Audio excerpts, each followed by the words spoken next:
I don't remember if the last video I said anything about Tommy Wright. I I may have touched on that, but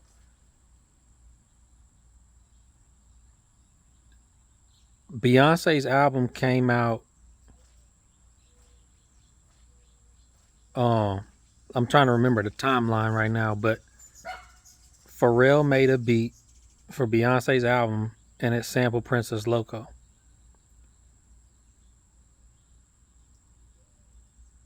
I don't know the business, but Tommy Wright owned Princess Loco's music. I don't see why she would own any of that music from the 90s. I just don't see why she would own it. Back then, when you're young and you're in a group, you doing everything for the group.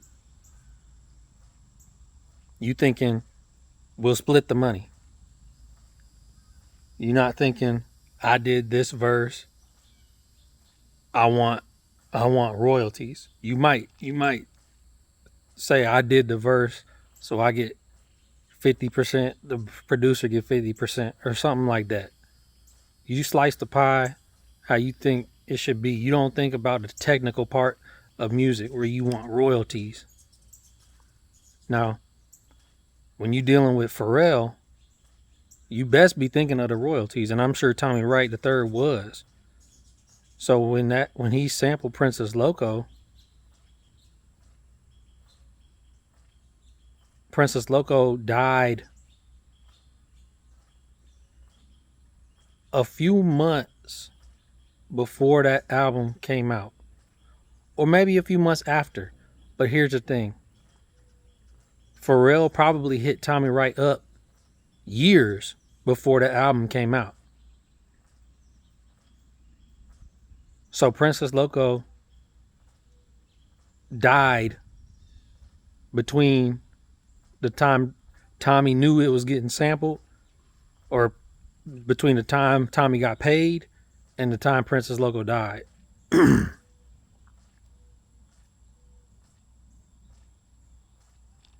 And Tommy's so gangster, right?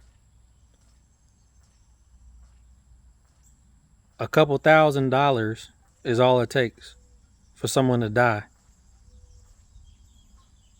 in Tommy's world.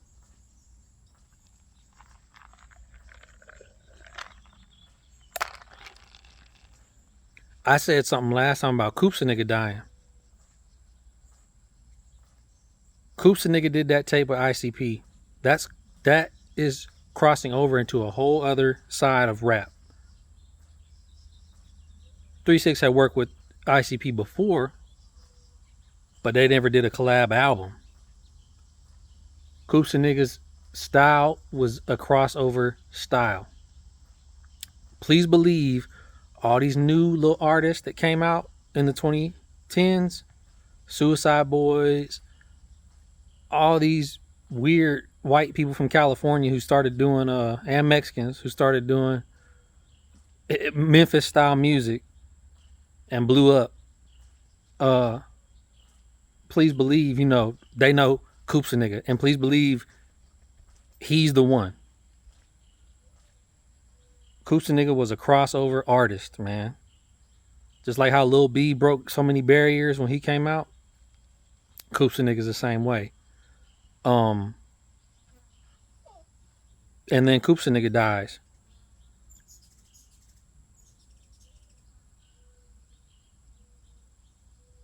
So DJ Paul knows that Coops a nigga was owed for what was about to happen. Koopsta, like I said, he was about to blow up. Koopsta was about to blow up. If I'm DJ Paul, I'm like, damn. Because I remember when they did an episode of MTV Cribs, not the one where Paul and Juicy was on the beach, but I think they went, I don't remember which one it was, but they did a Cribs with Paul and Juicy. I think they did 2 episodes of Cribs. One of them, they had Coops and Niggas plaque on the wall for 66, 61. Yeah, because I don't know how I was able to pause it, but I remember pausing it and being like, damn, that's Coops and niggas plaque. A gold plaque for 6661. Shit. Side note, I remember when Gangsta Boo's plaque for 66, I'm sorry, for When the Smoke Clears. I'm sorry. Goddamn. World Domination. I remember when Gangsta Boo's plaque for World Domination was on eBay. I remember that. I don't know if it was because she needed the money because she had left the group. It was around when they were saying she was in ATL doing gospel music. That her plaque was on eBay. I remember it was $7,000. And I know a lot of people who are involved with records get plaques, but I'm pretty sure that shit said Gangsta Boo.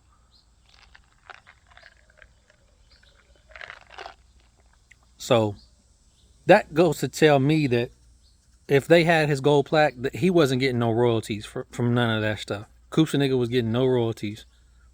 So imagine you're DJ Paul and you're like, damn, if Coops blows up, I'm gonna owe him all these royalties because he's gonna come for his royalties. That's what I would do if I fell into success and was making my bank. I'm going back to where it started and like, I need this, this, and that because that's me. And now I can actually afford to do something. So Princess Loco dying, it's not a surprise when you think about it.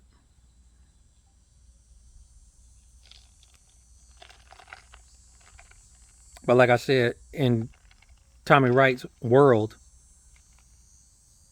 you can be gone for, you can evaporate for a couple thousand or a couple tens of thousands.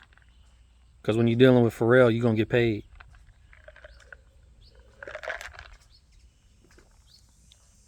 Tommy Wright hit me up one time talking about stop remixing my songs. Because I was putting beats against his old songs and enhancing the song. He didn't like that for whatever reason. It was on my SoundCloud. But he hit me up and was like, don't remix my songs. For what reason? I don't know. It's his songs. He has every right to tell me that. But it's like, I ain't selling the song.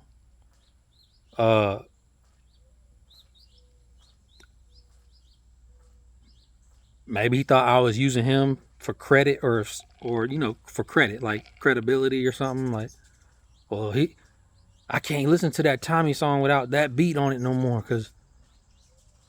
But I mean, the old beats from the tape era, I mean, they weren't bumping like my beats.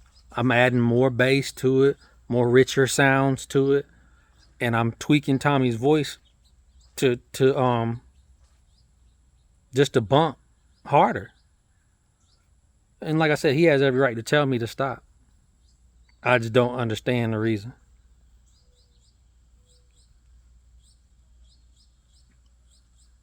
Coops, a nigga, hit me up one time too and was like, dude, I like your remix. I like the remix you did for Late Night Tip. Gangsta Boo retweeted my music. And when I told her I made the beat, she was like, so what?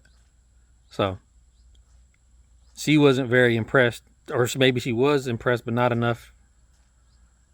That was just, I don't know what that is. But I had Krayshawn retweet my music when she found out who Ether Wolf was. But I just wanted to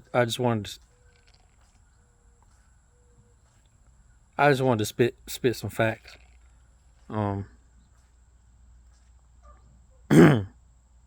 Other than that, man, shit.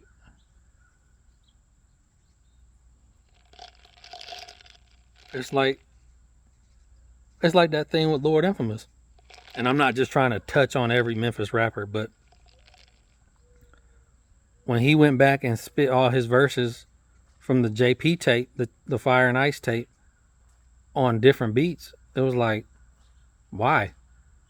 Just so you could have a project out there where you get all the money instead of just having a good project that you're splitting with JP? These artists, man, they greedy, man.